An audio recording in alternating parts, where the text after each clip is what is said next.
Est-ce que vous appelez à la fermeture de CNews aujourd'hui ? Clairement. Parce que c'est l'une des questions qui est posée. Clairement. C'est pas vis-à-vis du traitement qui m'a été réservé, mais c'est clairement un média qui devient dangereux dans la situation politique et dans la société que nous voulons construire. C'est-à-dire que ce sont des récidivistes en puissance, c'est pas les premiers faits. Ils ne cessent malheureusement de le faire et nous avons l'Arcom, qui d'ailleurs, on a attendu bien sûr... le gendarme de l'audiovisuel. Voilà, on a attendu que les parlementaires saisissent et l'Arcom aurait très bien pu s'autosaisir. Aussi, quelle forme de lâcheté là-dedans. Jean-Michel Apathy détruit CNews. Il accuse une partie de l'intelligentsia française de rabaisser un représentant de la République à l'état animal, réveillant les pires clichés de l'esclavage et de la colonisation. J'ai été stupéfait, mais ce sont des fruits de la colonisation, des mauvais fruits, d'entendre le maire de Saint-Denis il est noir, être qualifié dans un média français en 2026, ou pas d'être qualifié d'ailleurs, mais pour évoquer son parcours et sa personnalité. On dit qu'il appartient à la famille des primates. Oui, moi aussi j'appartiens à la famille des primates, mais personne ne me le dit jamais à moi. Les restes de pensée coloniale sont encore là. Et on l'a aussi... Oui, mais enfin on a aussi dit, le philosophe a dit...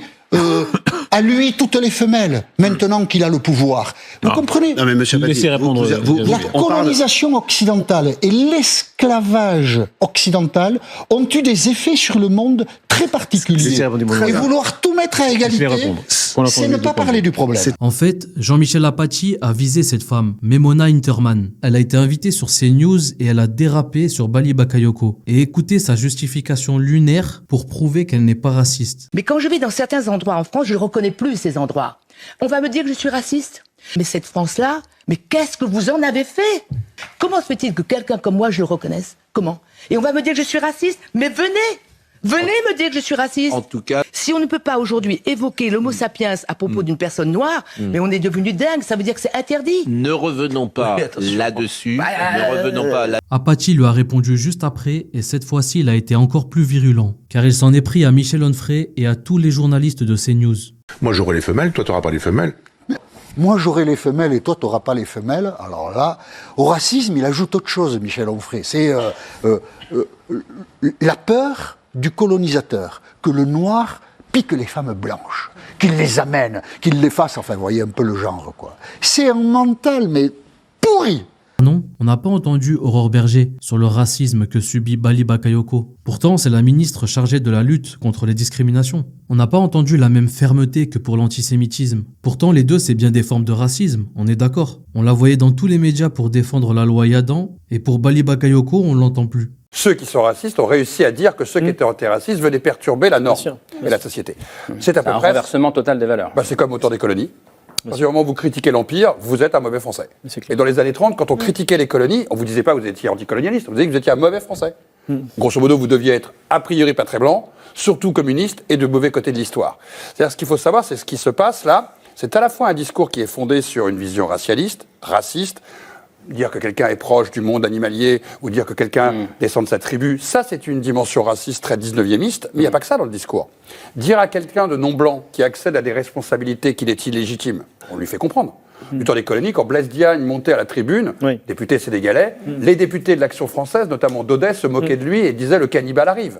Quand Gégip Légitimus, de la famille de Pascal Légitimus, arrive à Paris... C'est un homme député qu'on surnommait un peu le Jaurès noir. Exactement. À Paris, les premiers titres de la presse, c'est pas le Jaurès noir. On explique qu'il a automatiquement gagné. Alors à l'époque, c'était pas les narcotrafiquants, c'était automatiquement les milieux qui avaient financé en Guadeloupe son arrivée. C'est-à-dire que vous êtes à la fois illégitime, vous prenez un poste sur lequel vous n'auriez pas le droit de le prendre, il devrait être réservé aux Blancs.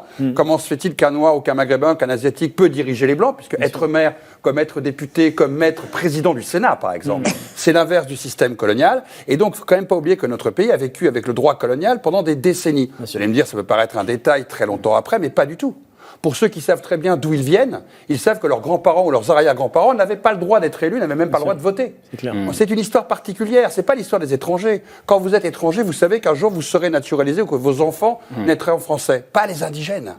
Et nous vivons cet héritage-là avec des vieux stigmates qui ressortent dans ces moments.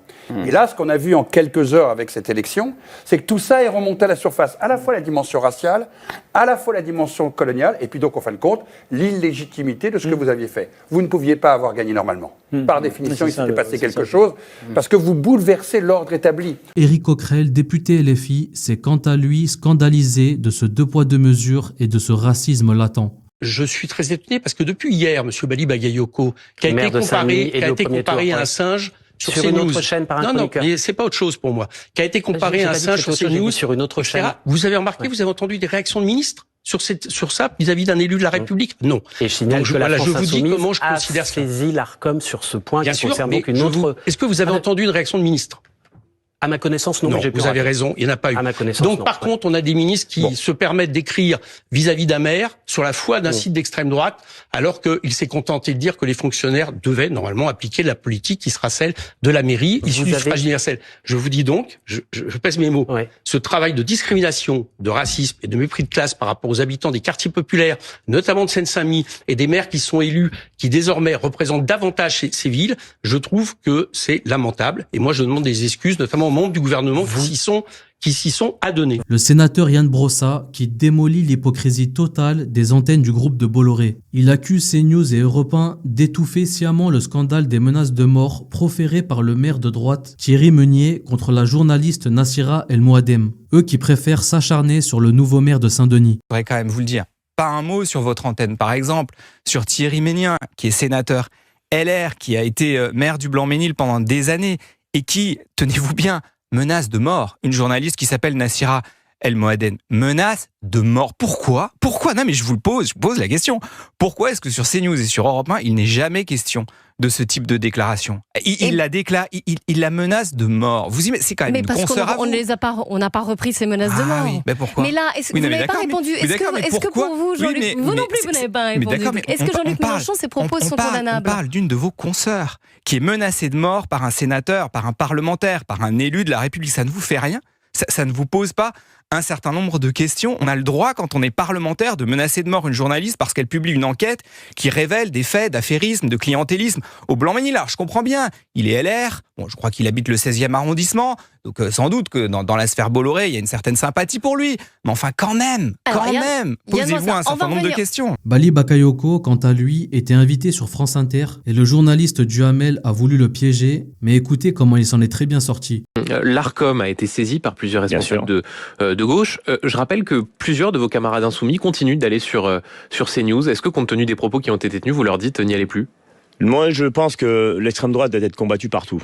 Et celles et ceux qui se positionnent, y compris en vecteur en fait, de ces discours-là, doivent aussi être combattus. Et c'est la raison pour laquelle, par exemple, j'ai eu l'occasion d'ailleurs de répondre à des témoignages, y compris à des questions posées par CNews. Je le fais parce que je veux que le message essentiel que nous voulons porter, nous, dans les quartiers populaires, soit entendu. Donc il faut aller les affronter. Partout, même sur une chaîne où ces propos sont tenus. Je pense qu'il faut à la fois y aller et tout en les condamnant pour une raison simple. C'est-à-dire que il faut absolument qu'on soit conscient du fait que l'extrême droite ne cesse de se propager et qu'aujourd'hui, la situation, elle est à un tel niveau qu'il nous faut absolument un sursaut. C'est la raison pour laquelle, le 4 avril prochain, nous appelons notamment un grand rassemblement devant la mairie de Saint-Denis et Pierrefitte-sur-Seine. Quoi qu'il en soit, n'hésitez pas à me donner vos avis en commentaire sur ce sujet. Boostez la vidéo si vous le pouvez. En attendant, prenez soin de vous et de vos familles et je vous dis à bientôt pour une prochaine vidéo.